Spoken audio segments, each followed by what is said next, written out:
today's Health Watch, you gotta see it to believe it. A Green Bay man was back on the golf course just days after a heart procedure. As Local 5's Connie Feldman shows us, it's cutting edge and could be the option for patients who can't use blood thinners.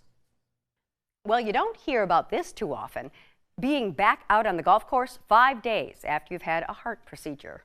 But that's where Green Bay's Jim Valentine says he was, thanks to a cutting-edge procedure and a cardiac specialist at Aurora Bay Care Medical Center. I was golfing 5 days after it happened, so. Whether it's hitting the links or the lake, Jim Valentine's happiest in the outdoors. We like doing everything outside. I mean, I like the outdoors, fishing, hunting, ATVing. With his active lifestyle, Valentine was shocked recently to learn he had atrial fibrillation, a condition where the two chambers of the heart are beating out of sync. The top chamber is beating significantly faster than the bottom chamber. That results in the propensity for blood clot formation. So that's where the risk of stroke comes from. Dr. Christopher Selke is the medical director of structural heart for Aurora Bay Care Medical Center. Selke says patients with AFib are often put on blood thinners to reduce the risk of stroke. In Valentine's case, though, that wasn't an option. In my case, I have a blood disorder, which affects the clotting factor, and blood thinners aren't much of an option for me because they're no good.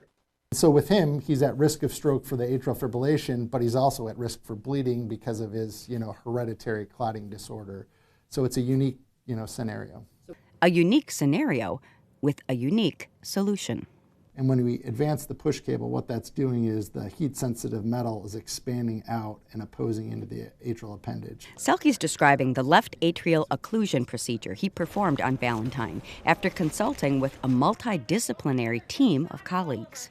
We call those heart team meetings where we're talking about patients and making that best decision for the individual patients. Selke implants a tiny device directly into the left appendage of the heart in a minimally invasive procedure, effectively blocking the pathway that could allow a blood clot to cause a stroke.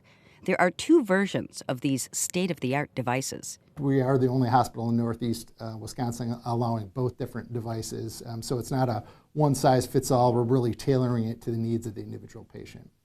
Selke says within a month and a half, a layer of skin grows over the device, becoming part of the patient's body. For Valentine, that means more time to get back to his active life. I want to travel now since I'm retired, so that's big on the bucket list, seeing some of the world. And thanks to his implant, Valentine can now do that traveling worry-free. If you'd like to know your heart risk, take an online assessment at aurorabaycare.com/assessments or call for an appointment at 920-288-8000. And that's your Health Watch. I'm Connie Feldman, Local 5 News.